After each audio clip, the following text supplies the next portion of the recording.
Assalamualaikum warahmatullahi wabarakatuh. Kami akan menjelaskan tentang sistem koloid. Terlebih dahulu, perkenalkan anggota kami ada Danika, Dinda, dan Ajrina. Materi pembelajaran yang pertama, apa itu koloid? Yang kedua, jenis-jenis koloid. Yang ketiga, sifat-sifat koloid. Yang keempat, pembuatan koloid. Yang pertama, apa itu koloid? Koloid adalah campuran heterogen dari dua zat atau lebih dengan partikel zat dengan ukuran 1 sampai 1000 nanometer. Partikel tersebut terdispersi medium zat lain. Yang kedua, larutan. Larutan adalah sistem dispersi yang ukuran partikelnya sangat kecil, yaitu kurang dari 1 nanometer. Larutan tidak dapat dibedakan antara partikel dispersi dan pendispersi. Contohnya larutan gula dan larutan garam.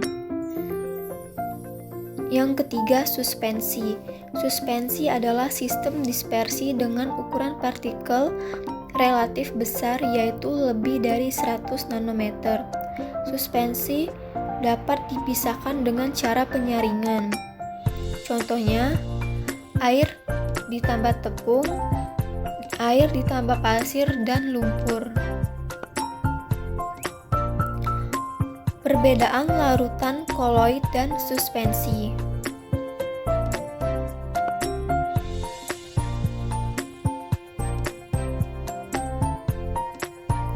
Sifat-sifat koloid.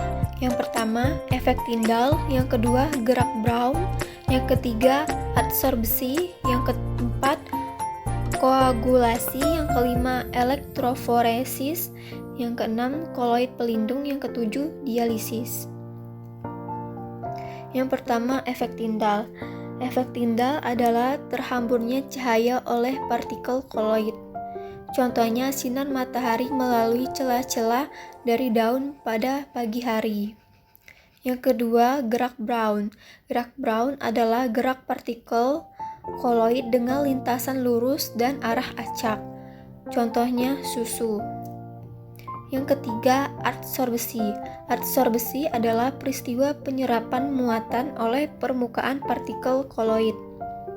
Contohnya penjernihan air tawas.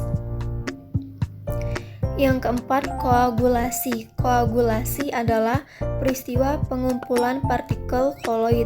Ada dua jenis, yaitu pencampuran koloid berbeda muatan dan adanya elektrolit. Contohnya, pembentukan delta di muara. Yang kelima, elektroforesis adalah peristiwa bergeraknya partikel koloid dalam medan listrik. Contohnya, identifikasi DNA. Keenam, koloid pelindung. Koloid pelindung adalah koloid yang ditambahkan ke dalam sistem koloid agar stabil. Contohnya penambahan gelatin pada es krim.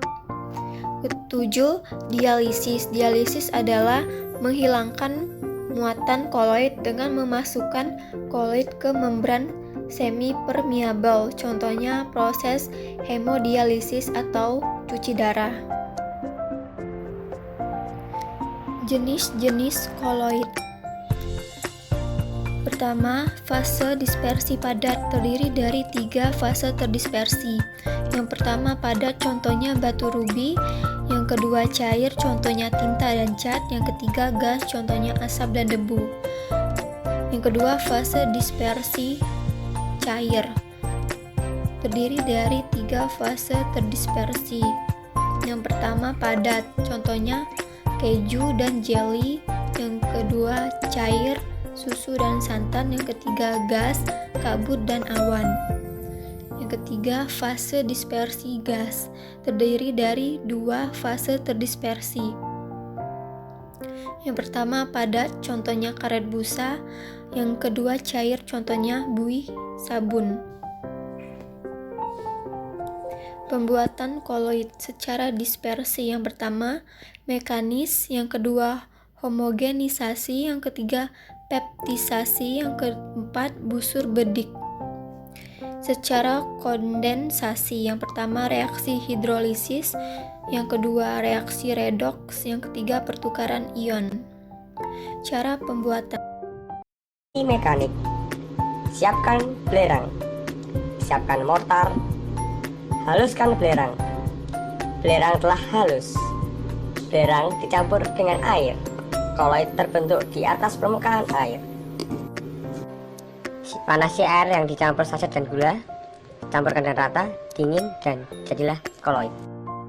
Siapkan air. Siapkan susu bubuk dengan sendok. Campur air dengan susu bubuk. Jadilah koloid.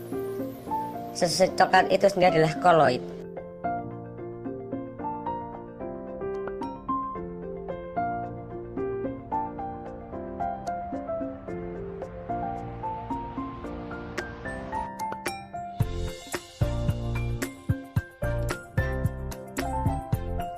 Siapkan FeCl3 dalam tabung. Siapkan H2O dalam wadah. Campurkan keduanya. Jadilah koloid. Koloid berada di dasar dan permukaan air. Siapkan SO2 dalam tabung. Siapkan H2S dalam wadah. Lalu campurkan keduanya. Jadilah koloid. Koloid berada di dasar dan permukaan air. Siapkan AgNO3 dalam tabung. Siapkan NaCl dalam wadah. Campurkan keduanya. Jadilah koloid.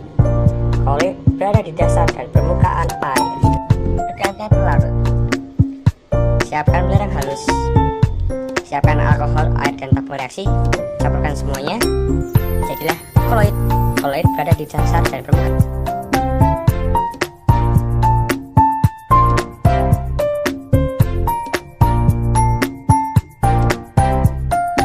Terima kasih. Wassalamualaikum warahmatullahi wabarakatuh.